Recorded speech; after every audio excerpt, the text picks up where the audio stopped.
So thank you very much for coming. So Milos and I are here representing a wider group of geospatial subject matter experts at Databricks. And we're going to talk today about a project that the group has been working on this year, which we've called Mosaic. And the objective of Mosaic, as kind of described by the comment on this slide, is to build a framework for performing analytics on big spatial data sets in Databricks. So there might already be a few raised eyebrows at this point because there are several options for extending Spark to work with spatial data already, and they're very good. So throughout this talk, we're going to cover our customers' experiences with using these tools, why we've built our own tool for doing this on Databricks, talk about some of the design choices that we made in creating Mosaic, and then we'll give you a bit of a worked example of Mosaic. And hopefully, by the end of all of that, you'll have an appreciation of why we've done what we've done, and you can maybe find a space for Mosaic in your spatial analytics tool bag. So you'll probably be very, very familiar with this concept of the explosion of data, making it very difficult to, or necessitating novel technologies or techniques for processing and analyzing data. And that's as true or as apparent in the spatial domain as in any other.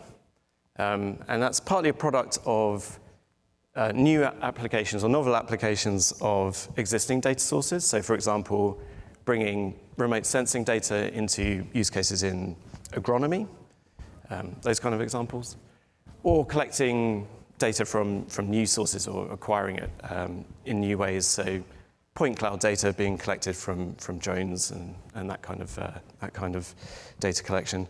And also as part of our connected lifestyles, so I can't go for a bicycle ride or a run without updating uploading all my data to Strava or Garmin Connect, and when I take a bus ride or a train ride, all the apps on my phone are sending geotagged events home for whatever nefarious purposes they use that for.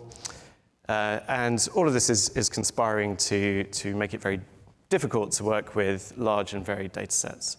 And so as a SME group at Databricks, in our interactions with customers, what we were hearing a lot of was, we have specialized tools for working with these types of data, but they don't allow us to combine these different data sources together to do more exciting, more advanced analysis on top of that.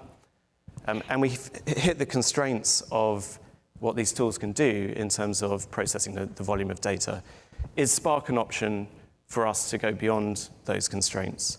And so we've helped lots of customers get started with spatial extensions to Spark in Databricks. And our experience was that we spent a lot of time managing dependencies, writing init scripts to compile operating system dependencies and creating custom container images to support these libraries. And that's not really scalable for a small group of volunteers. So Mosaic, the primary objective of it was to give a very simple, very quick way for users of Databricks to get started working with spatial data. At the same time, we had another kind of common interaction with customers where they would say, hey, I'm using this spatial extension to Spark. I'm trying to do this point-in-polygon join, for example, on two very large data sets. And it runs for 12 hours and then it fails. And so we would kind of educate them about the benefits of using something like a spatial grid indexing strategy to control the complexity of that operation. So we might show them something like Uber's H3 library, which kind of covers the globe in tessellating hexagons at different resolutions. And we'd show them how they could use that to partition the problem by indexing all the points, finding out what hexagon they belong to, and filling across all of the polygons to say this is the set of indexes that correlate to that area. And then just doing an approximate join based purely on the indexes alone and enjoying all of the join optimizations that are built into Spark SQL. And so we thought, okay, while we're at it, while we're building something, why don't we just put in the functionality to do this as kind of a core part of what we're building, and make it available to everybody who's working with spatial data in Databricks. And as a kind of a third objective, while we have a vehicle that's kind of a way of making patterns available to users of Databricks, why don't we take the really interesting optimizations that we're building with our customers and our partners, and wrap that up and make it available. So a motivating example was this work which we did with the UK's spatial public data spatial agency Ordnance Survey, and with Microsoft. And here we were kind of doing kind of the problem that they had was point-in-polygon joins where the polygons are very complex. So they might have thousands or tens of thousands or hundreds of thousands of vertices in a building footprint, for example. And so we would apply the same approach that I've described earlier, but now you have two buckets of indexes. You have those indexes that wholly intersect with the original geometry, and you have those which only partially intersect. And so when you join against the points, the indexes of the points, you can say, okay, if it's the same as one of the wholly intersecting indexes, then it's definitely within that polygon. If it matches one of the partially intersecting ones, then you have to do that more compute-intensive intersection operation. But it vastly reduces the complexity of doing that because it's a much simpler polygon that you're doing that intersection against. And this is phenomenally effective. We've kind of written about it in this blog post. And it's something else that we thought, okay, this is worth packaging up and making available to our customers. And then in terms of the kind of the non-functional requirements that we were thinking about with Mosaic, so our customers are a diverse bunch. They come from all kinds of different industries, and they're solving many different kinds of problems. And so what we wanted to make sure was that whatever we built worked for all of these problems. So we didn't want to be prescriptive about the grid system that our customers had to use. We wanted to build something that was flexible and open and could be adapted to whatever approach our customers want to take. And that's very much in keeping with the ethos of the Databricks Lakehouse and the open nature in terms of building an open data lake and the flexibility of being able to serve lots of different data-intensive applications directly from that data. And so Milos is going to expand a little bit on that point. Thank you, Stuart. So one of the dominant themes today during the summit is welcome to the Lakehouse. And the reason why we talk about Lakehouse so much is it brings the best of the warehouse world, all of that governance, and the best of the data lakes into a unified platform where you get you can feed any data, no matter what type of structure you have on it, whether it's semi-structured, fully structured, or unstructured data. So we're talking imagery, tabular data, or documents. It can go through the same system, and we do not differentiate between whether it's a batch or a stream. And we've seen many advances that Databricks has made this year to bring the streams to the frontier of the performance. So the idea about Mosaic was, can we natively fit it on top of the Lakehouse and leverage all of that capability? So can you run batch operations on your geospatial data? Can you run streaming operations on your geospatial data? Will it work with DLT? We'll see later that the answer is yes, so sneak peek to that. And get all of that extra quality that we got through Unity. There was an announcement earlier today around lineage. So because it's natively running in Databricks and it plugs into all of the bells and whistles, you get that out of the box. Go to the next one. And then the other thing that we wanted to keep in mind is embracing the ecosystem. So the idea is not to replace anything. We well appreciated the customer have already invested building solutions based on the tooling that was already available. So the main focus is how we can unlock performance and scalability. Stuart already touched a little bit about indexing. So making the geospatial data more parallel in nature than it is without these techniques. So focusing on indexing, how we can chop up the the geometries, like on that Mosaic example with British National Grid, into smaller chunks, and then those can go independently to different threads, and that scales better than if you have a single very complex object. And this is where the medallion layer structure, we also believe that there is almost like a small split in your bronze layer where you land your data as is, index first, so you don't spend too much of your effort trying to just churn that bronze level data, and then do all of the other operations. And mix and match. You have yours raster frames, you have GeoMesa, you have Mosaic, you have Carto. You can mix and match, and these frameworks do not exclude one another, and they do have some overlaps, but it's not, the idea is not to say one is better, it's always flexibility and interoperability. Yeah, so to kind of summarize here, what we're trying to do is take the big data techniques that have worked very well for the FANG companies and democratize those to all Databricks users. Meanwhile, kind of backing what we're doing with the reference implementations of computational geometry from our partners like Esri and Location Tech, and adding our own kind of special source from the work that we've done with our sophisticated spatial data customers. All into one thing that's very easy to get started with on Databricks. So lift the petticoats a bit and talk about some of the design choices that we've made here.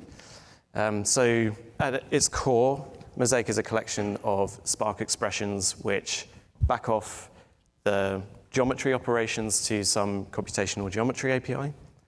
So inside Mosaic, we've added a layer of abstraction there, so you can switch between the APIs that you see on this slide. You can plumb your own in as well if it's Java-based.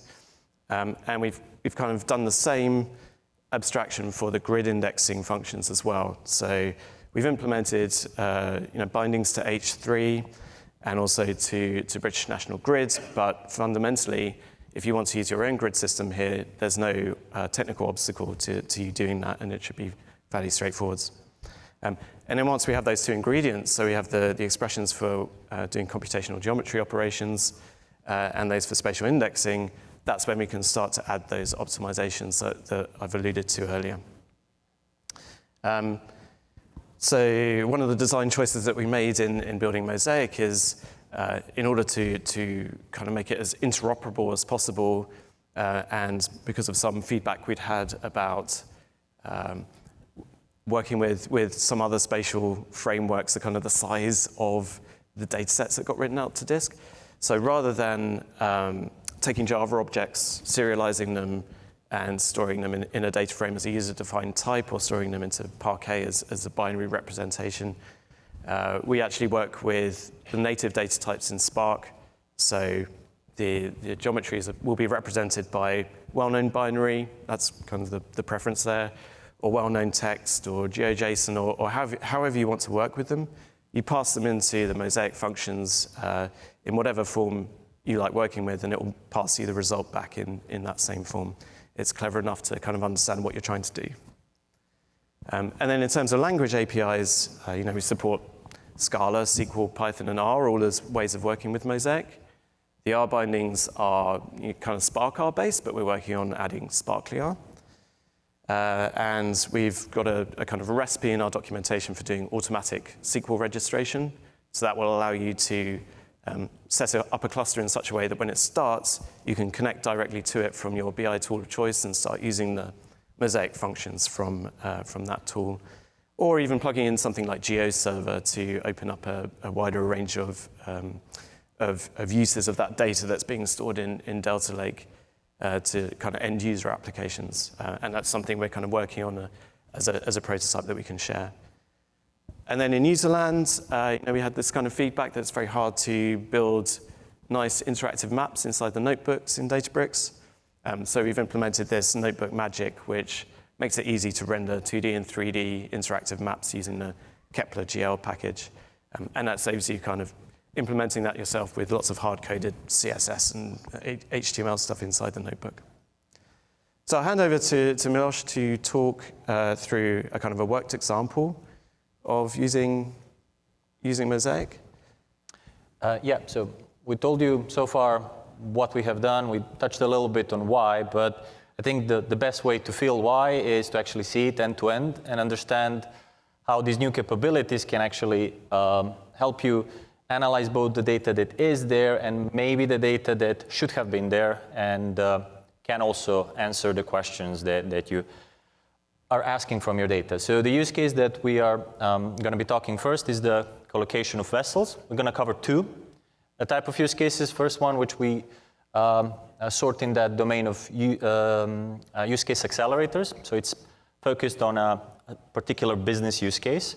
And the second one being an enabler, focused on how do you bring your data into the Lakehouse and structure it and index it and then serve some of these use cases.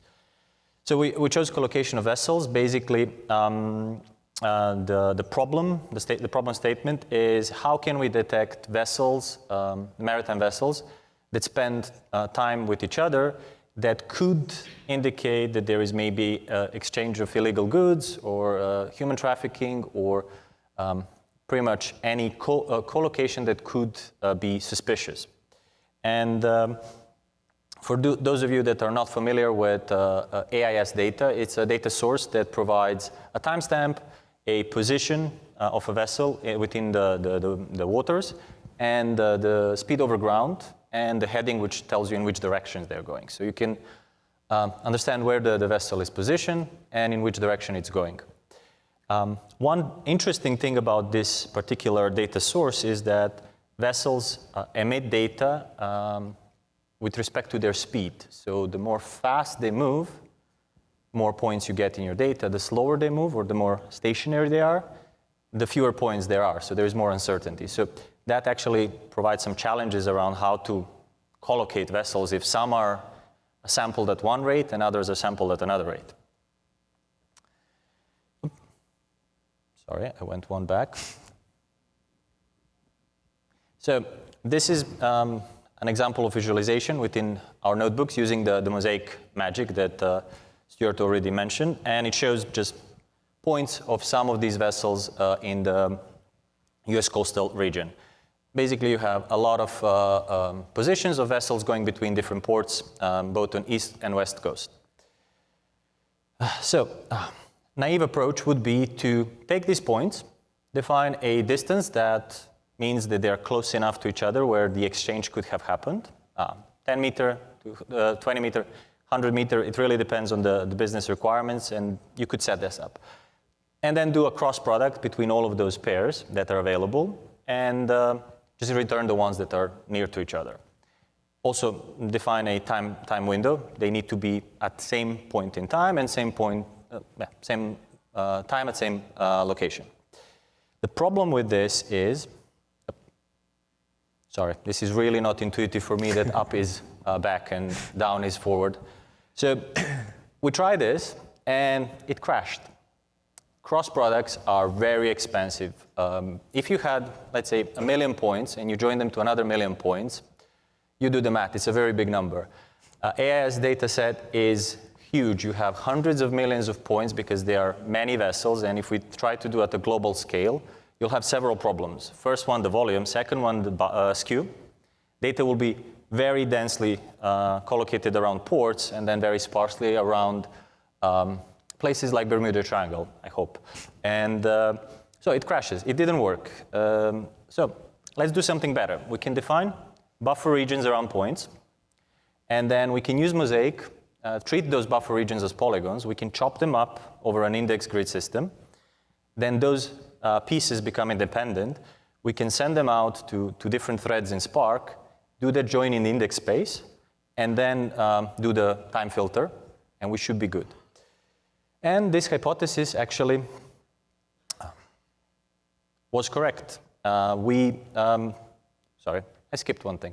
You need to install Mosaic, otherwise this is not going to work. So we are available on pip. We are working on adding the coordinates for Maven through Git packages, so to make it easier for you to install it in an automated way. And to enable it, you'll need to import it. And here is an example how that would look like in Python. If you want to do it in other languages, we do have an example in the documentation page that's linked to the Git repo. So we invite you to check that.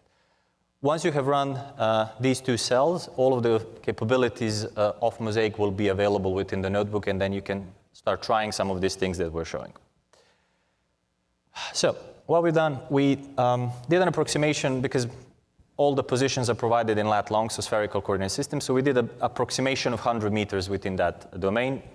We are aware that that's a little bit different around the equator than the North Pole or South Pole, but that's still fine. We're just trying to see how performance works in this case.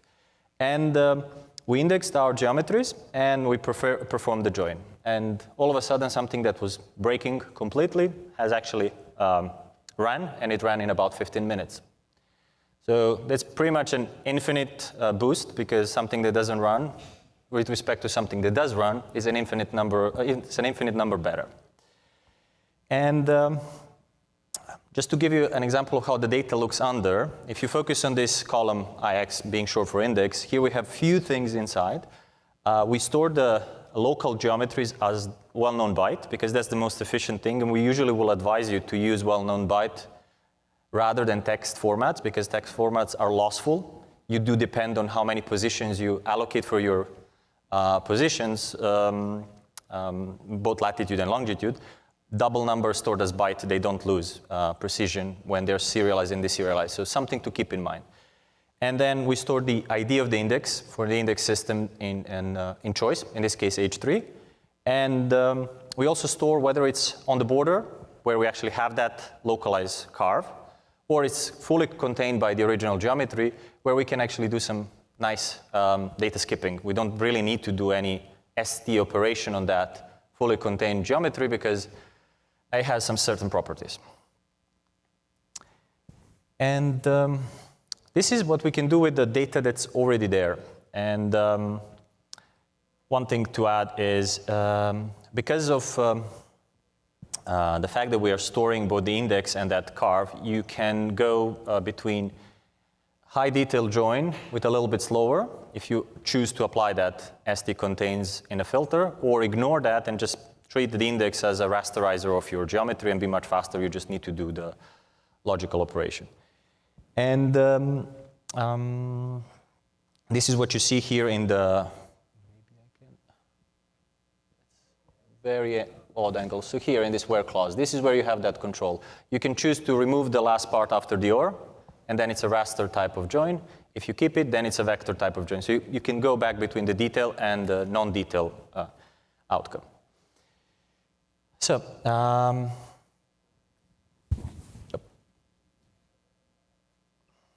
this took now 31 minutes to actually perform the full join, perform the identification of all of the matches that are within the time domain. We have also added a little bit of adaptability, so the faster ship they move, they have less uncertainty because they have less time to actually exchange goods. The slower they move, they have more uncertainty, so they are easier to capture. This is, again, way better than before. But final thing that we wanted to do in this use case is capture the context that was not there. So when you track a vessel, you actually are trying to capture a trajectory. But when you store individual points in time as samples, you're actually losing the context of the whole trajectory within the space. So we can form lines. We can take all of those points within a specific time window, roll that window, and create mini trajectories. And then we can actually figure out that some vessels are intersecting each other in the point where that was not even in the data in the first place to begin with. And that's really interesting, because often that's where the most tricky thing to identify do occur.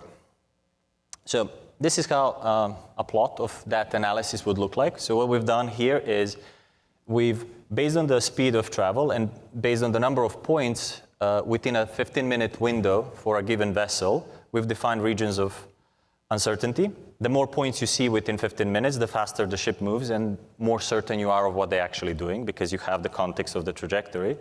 The fewer points, the more uncertain you are.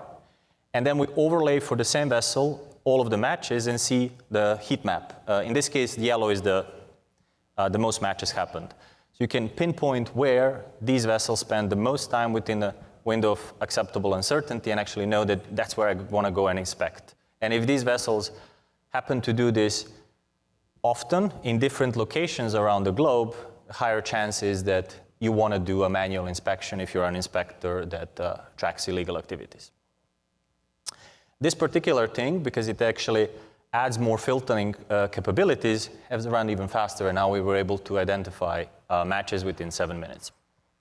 So adding more and more context and expressing your problem with a richer amount of data and adding these concepts like index helps you speed up orders and orders of magnitude from the original unfeasible use case.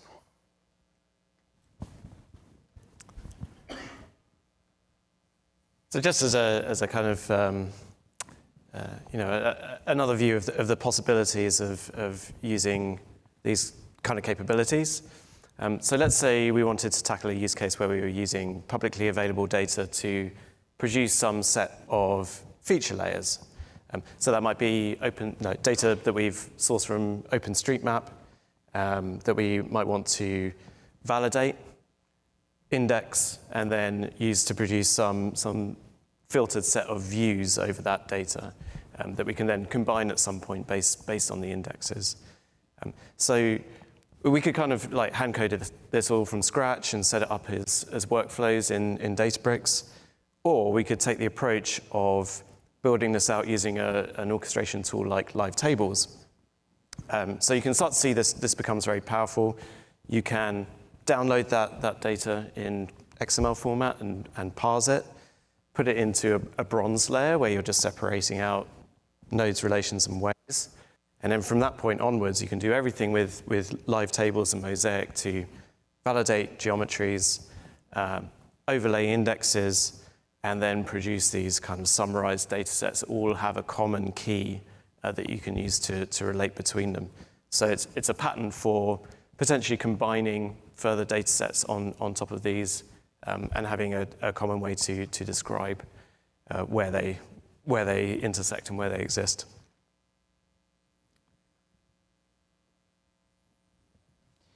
Yeah, and a final thought. So the journey here was we identify a pain, we sat down with our customers, collected the patterns that we built together that address those pain points, and we package it together in a solution. But that solution is not the whole picture. Obviously, Databricks brings far more things than just Mosaic. Mosaic is one of the things that we can offer as our geospatial arsenal, things that can open up your ability to analyze that data that's traditionally been very hard. So we're working on bringing in connectors to solutions like Carto or GeoServer for your scalable UI or ad hoc analytics on top of the data that can be hosted in Databricks, and using tools like ODBC to connect to Databricks SQL endpoints and bring that performance that we heard also this morning from Ali during his keynote. Or solutions like the two that we have shown. Those will be packaged and provided through the Mosaic repository. So if you check out repository in Databricks using Databricks repositories, you will have those notebooks and you can run them end to end. And we'll obviously provide you links for the open source data that we use to produce some of those examples. Finally, if you want to expand the ecosystem and you want to start building data products using tools like Delta sharing, if you land your data in Delta tables using the techniques like Delta Live Tables that Stuart showed just a slide before, you can then use the marketplace and you can start leveraging the data products. And all of those things together, they form a lakehouse for geospatial use cases. And we see this as a horizontal, so it really doesn't matter from which industry you come. There will be things that are interchangeable and usable, because I will quote our friends from Order and Survey, everything happens somewhere, and there is always a geospatial component to every problem we're trying to solve.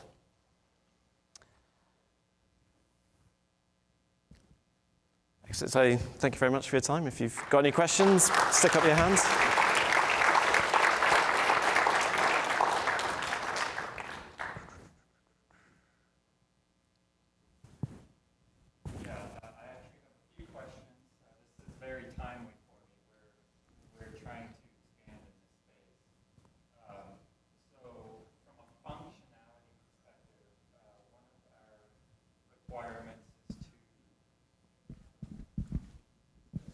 Thank you. One of our requirements is to trace shortest path. Almost, it's more of a graph problem, except for continuity issues with the spatial data.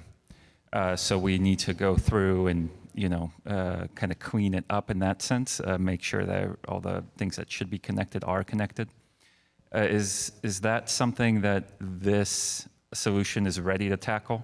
I think you would have to combine it with something that was designed for that kind of graph problem, so something like graph frames or a graph database. But I think probably Mosaic gives you the interoperability that you could process the spatial element of what you're doing, and then hand it off pretty easily to whatever you need to do the kind of graph element as well. Okay, and my other quick question. So we have two challenges. One is the processing, and we've been using some of those other Spark libraries. This looks great. Our other challenge is the presentation layer. So to that end, we're actually actively spinning up ArcGIS Enterprise solution for that.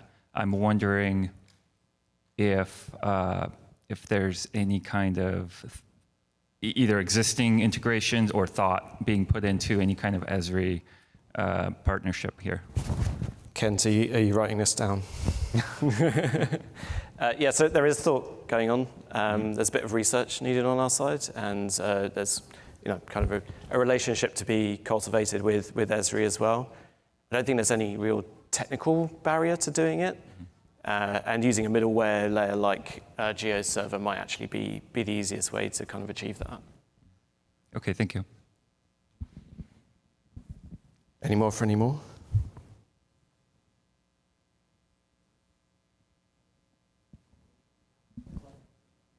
Thank you for the great presentation. In your line string approach, 6-minute performance timing, how big was the big data set? We had the volume for 1 day of all coastal area of United States, a few hundred million points in total. On what compute resource you used?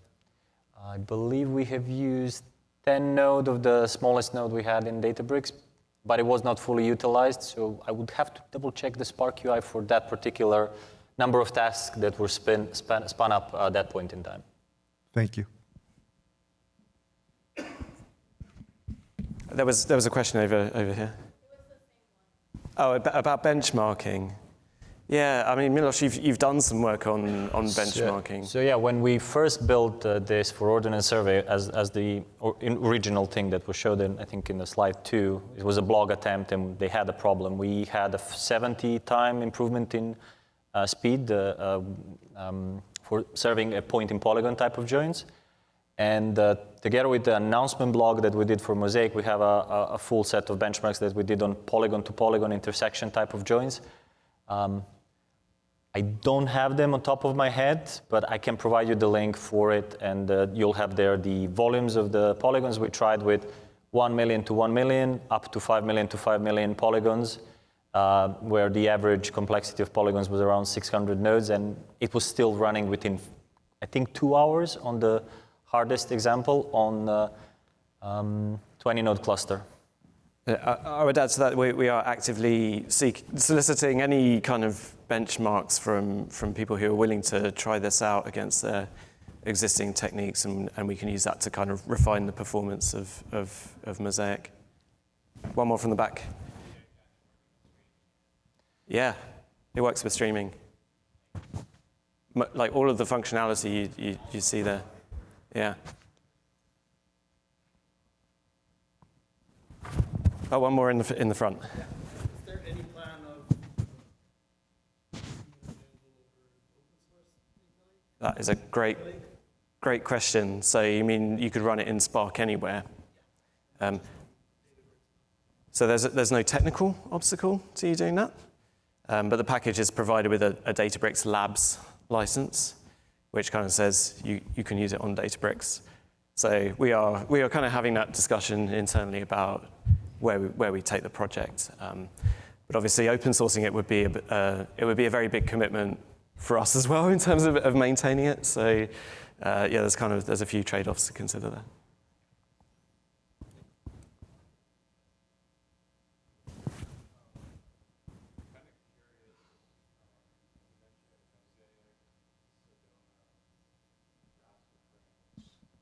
Like,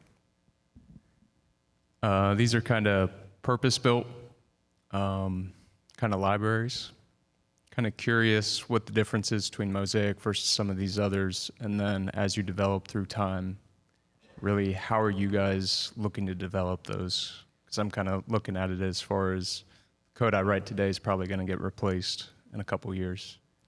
Yeah, no, that's a good question. So I would say Mosaic is differentiated in that it's just easy to use on Databricks, and that's our primary objective.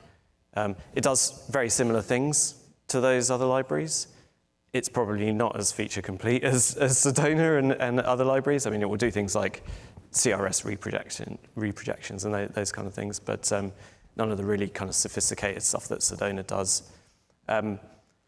Where we're taking it, I think, is still a kind of active discussion. And like, if you've got feedback for what's needed, that's what we want to hear, really.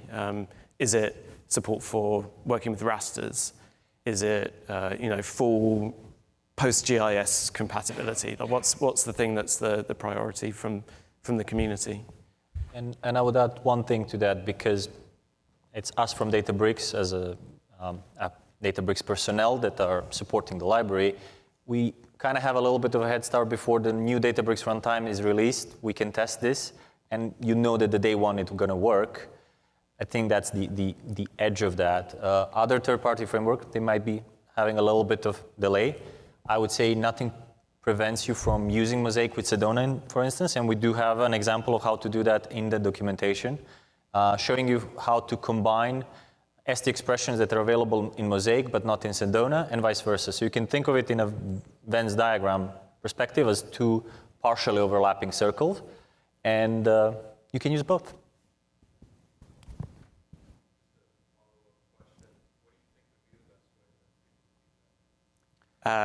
Raise an issue on the GitHub.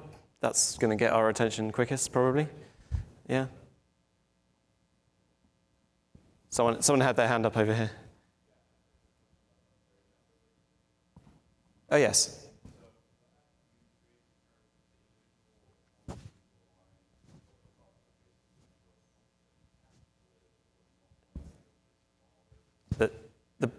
The buffer was based on the speed, I think. Yeah, and speed correlates with the number of points. So you can actually use that interchangeably. So the way the AIS emits data, if you have 1 point within 15 minutes, that means you're probably anchored and you may be drifting around. You just don't need any, there is no reason for you to emit the message. If you're actually emitting every 5 seconds, you're already like at the proper speed. So you can narrow down that buffer around it.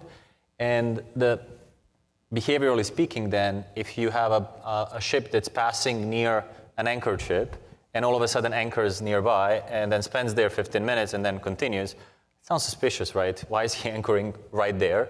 And if that happens in multiple different localities, sometimes in open sea, well, you start to see a pattern. So that's basically how we model that part. But I think what we're showing is it's a toy example. It's just to show how you can iterate that analysis quickly with the functions that we're providing.